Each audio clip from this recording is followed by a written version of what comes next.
ये जो लोग होते हैं, ये लोग बहुत ज़्यादा शार्प होते हैं। लाइफ में कोई भी चीज़ होगी ऐसी जहाँ पर इनको एनालिसिस करना है, ये स्टॉक मार्केट में बहुत अच्छा काम कर सकते हैं। इसीलिए अगर 11वां भाव और दूसरे भाव में कुछ अच्छा संबंध बन रहा है कुंडली में, दशम भाव थोड़ा भी पॉजिटिव बैठा हुआ है, तो ये लोग एक regular income generation stock market से कर सकते हैं और ऐसी चीज़ों से भी कर सकते हैं, क्योंकि एनालिसिस की जो स्किल होती है वो बहुत ज़्यादा शार्प होती है यहाँ पर।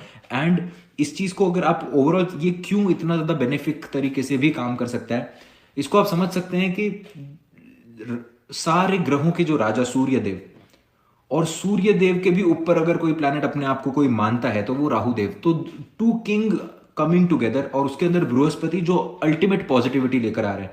तो आप समझ सकते हैं कि ये जो बंदा होगा राहु पंचम भाव वाला, अगर यहाँ पर पॉजिटिव प्लेसमेंट बन रही है, पंचम भाव के मालिक की अगर लग्न लग्न में जाकर बैठ जाए, अल्टीमेट होशियार होता है ऐसा बंदा।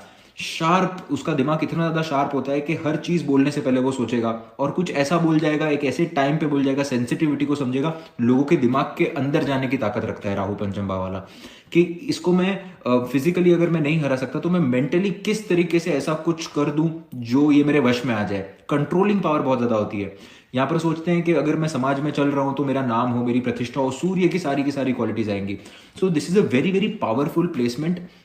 इसीलिए कहा जाता है कि जो पावरफुल लोग होते हैं उनके ज्यादा दोस्त नहीं होते, और आप देख सकेंगे कि केतु यहाँ पर 11th हाउस में होते हैं जो इतने दोस्त नहीं देते। स्टॉक मार्केट में अच्छा काम कर सकते हैं ये लोग, एनालिसिस में अच्छा काम कर सकते हैं। अदर देन दिस, इनको सिर्फ एक बात का ध्यान रखना है यहाँ पर कि आपके दिमाग बहुत ज्यादा चलने की वजह से आप कुछ गलत कर्म ना कर जाओ, because at the end of the day Karma is everything, वो घूम फिर कर तो फिर से आएगा ही आएगा।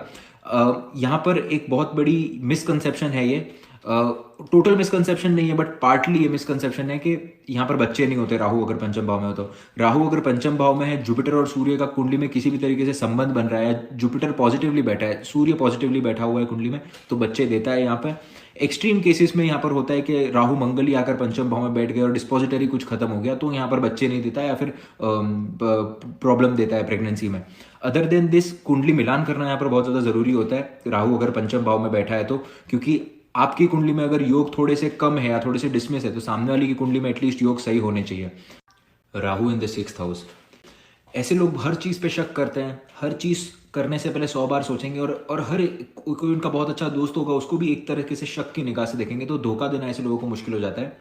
यहाँ पर राहु अगर 6th हाउस में मिला है आपको, तो यहाँ पर ये शत्रुहंता योग बनाता है, बहुत प्रबल शत्रुहंता योग बनाता है। तो शत्रुहंता योग बनेगा कब, जब आपके शत्रु होंगे।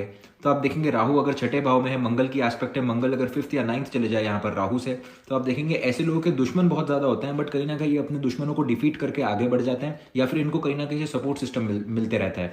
Rahu in the 6th house वाला देखा गया है अक्सर, अगर पॉजिटिव प्लेसमेंट यहाँ पर बैठी है तो ये लोग एनिमल्स के लिए बहुत कुछ करते हैं, एनिमल्स के लिए इनका एक दिल बहुत बड़ा होता है, डोनेशंस करते हैं। Rahu in the 6th house वाले जो होते हैं रिस्क टेकर्स होते हैं, रिस्क अच्छे अमाउंट के रिस्क लाइफ में उठाते हैं और रिस्क से कुछ ना कुछ अच्छा कर भी जाते हैं, बट यहाँ पर कैलकुलेटेड रिस्क लेना जरूरी है। Rahu in the 6th house यहाँ पर प्रोक्रेस्टिनेशन की प्रॉब्लम दे सकता है। राहु जो होते हैं वो शनिवत होते हैं, कुंडली में अगर शनिदेव की पोजीशन ठीक नहीं हुई तो ये प्रोक्रेस्टिनेशन दे जाएगा। इसके लिए एक बहुत अच्छी रेमेडी है कि एक दिन पहले अपनी डायरी में आपको अगले दिन क्या करना है उसका प्लान लिख कर रखिए। आप प्लान लिख कर रखेंगे क्योंकि यहाँ पर आप मर्क्यूरी का यूज करेंगे, बिकॉज 6th हाउस में मर्क्यूरी एक्सॉल्टेड होते हैं, तो यहाँ पर मर्क्यूरी का यूज करेंगे, बुक और पेन से वो लिखेंगे कि आपके अगले दिन का प्लान क्या है। राहु धीरे धीरे आपको पॉजिटिव होते हुए नजर आएगा। राहु 6th हाउस में अगर नेगेटिवली प्लेस्ड है तो एक तो राहु 6th हाउस में तो कोई ना कोई टाइप का वो एडिक्शन दे देता है आपको। फॉर एग्जांपल सिगरेट का एडिक्शन हो गया, अल्कोहल का एडिक्शन हो गया, कुछ भी हो गया। अगर यहाँ पर जुपिटर की एस्पेक्ट है या फिर वैसी कोई सिचुएशन बन रही है तो अलग बात है, but mostly Rahu 6th house में कुछ ना कुछ चीज की आदत डलवा सकता है। लाइफ में एक फेज ऐसा देगा जहां पर आपको इन सब चीज की आदत लग चुकी है। सोशली ड्रिंक कर रहे हो ओके, सोशली स्मोक कर रहे हो स्टिल ओके, बट अगर ये एडिक्शन आपको लग चुका है तो यहाँ पर समझने की बात यह कि राहु ये एडिक्शन की वजह से और ज्यादा खराब होते जा रहा है। अपना जो फोन है वो वॉशरूम में लेकर जाते हैं रेगुलरली, जिसकी वजह से इनके स्किन ट्रबल्स बढ़ सकते हैं, इनके वर्क प्लेस पे भी इनको प्रॉब्लम देखने मिलती है।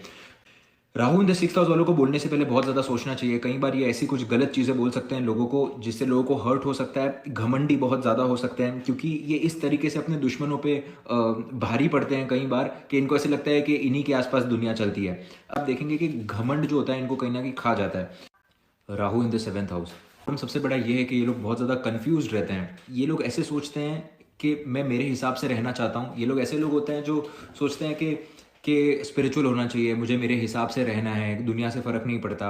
और कई बार ऐसा एक स्विच होता है इनके अंदर, एक बटन ऑन ऑफ की तरह, वो बटन ऑन हो गया तो ये सडनली दुनिया के सामने एकदम सही हो जाते हैं कि मेरे को कौन देख रहा है, लोग मेरे बारे में क्या सोच रहे हैं। तो ये जो स्विच है ऑन ऑफ का, ये बार बार इनके कुंडली में होते रहता है, जिसकी वजह से इनको बहुत ज़्यादा मेंटल स्ट्रेस होती है और कन्फ्यूजन बहुत ज़्यादा बने रहता है।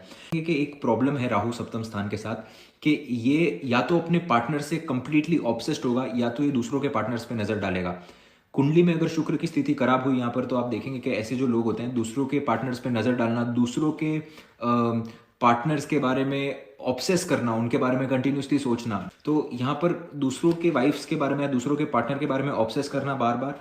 यहाँ पर अगर वीनस और मून का कुंडली में किसी भी तरीके से कंजंक्शन बन जाता है और यहाँ पर राहु सप्तम भाव में है, तो यहाँ पर ये ब्लेम की प्रॉब्लम दे सकता है। या तो कोई योग देखना पड़ेगा ये कुंडली में किस तरीके का योग बन रहा है। कुंडली में अगर यहाँ पर शुक्रदेव बहुत ज़्यादा हेवीली अफ्लिक्टेड हो जाए तो ये एक्स्ट्रा मैरिटल अफेयर्स भी दे सकता है।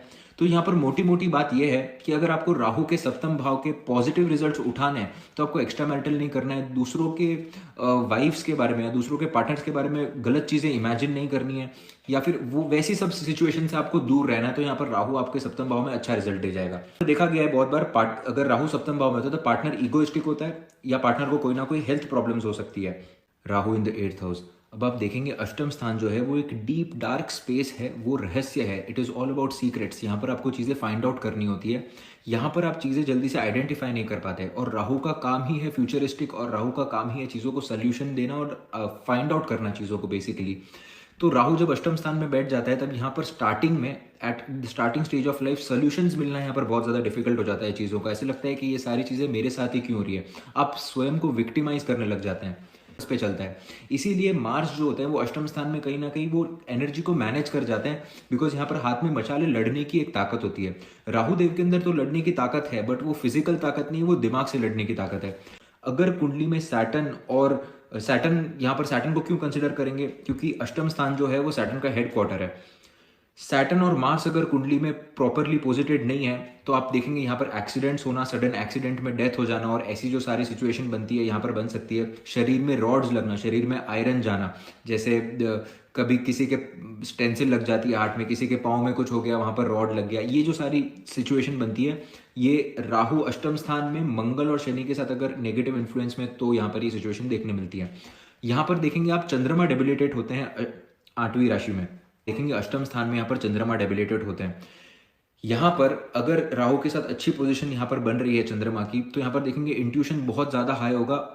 नहीं भी बन रही है तो इंट्यूशन हाई होगा, बट वो इंट्यूशन आपको डिप्रेशन दे जाएगा। कई बार क्या होता है, हमें अगर बहुत ज़्यादा चीज़ें पता हो तो वो भी हमें डिप्रेशन दे सकती है। तो अगर चंद्रमा अफ्लिक्टेड पोजिशन में है यहाँ पर, तो वो ऐसा इंट्यूशन देगा जो आपको डिप्रेशन दे सकता है। और अगर पॉजिटिव प्लेसमेंट में, तो वो इंट्यूशन के थ्रू आप लोगों की मदद कर सकते हैं।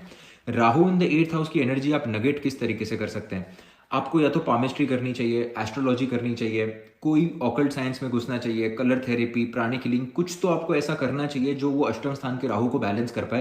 बिकॉज राहु एक ऐसा प्लैनेट है जो कंटिन्यूसली अभी सोल्यूशन ओरिएंटेड काम कर रहा है, continuously is just digging down deep into 8th house कि कोई सोल्यूशन मिल जाए। और 8th हाउस इतना ज़्यादा डीप है कि उस चीज़ का सोल्यूशन ही नहीं है। तो ऐसे जो लोग होते हैं ये सोल्यूशन प्रोवाइडर्स बन सकते हैं कोई बड़ी बड़ी बीमारियों के लिए। ऐसे जो लोग होते हैं जो आपने सुना होगा कि ऐसे प्राणिक हीलर्स या ऐसे रेकी हीलर्स हैं जो किसी को भी बहुत बड़े से बड़ी बीमारी होती है, कैंसर या वगैरह, ऐसे लोगों को भी हील करना जानते हैं। तो ये एनर्जी दे देता है राहु अष्टम स्थान में, क्योंकि वो नेवर, जो कभी आज तक फाइंड आउट नहीं हो पाया, राहु उस चीज़ को फाइंड आउट करने की कोशिश करता है यहाँ पर। So extremely good researchers these people are, इनको रिसर्च में जाना चाहिए ताकि राहु की एनर्जी तो बैलेंस हो पाए, वो अपने मन को भी शांत रख पाए और उस राहु का रियल लाइफ में यूटिलाइजेशन कर पाए। अब आप देखेंगे यहाँ पर सडन चेंजेस होने के बहुत ज़्यादा चांसेस होते हैं। राहु जब अष्टम स्थान में होता है, सडनली किसी की डेथ हो जाना, सडनली अकाल मृत्यु हो जाना है। अकाल मृत्यु का भी एक योग बनाता है अगर शनि और मंगल कुंडली में पॉजिटिवली नहीं प्लेस्ड है, या फिर कुछ ना कुछ योग बन रहा है यहाँ पर कुंडली में। एक ही यहाँ पर रेमेडी है कि आप रिसर्च करो, आप भगवान की आराधना करो, भगवान का नाम जब कंटिन्यूसली करते रहो तो ये राहु धीरे धीरे करके आपको पॉजिटिव रिजल्ट्स देगा और अकल्ट में आप बहुत अच्छा काम कर सकते हैं।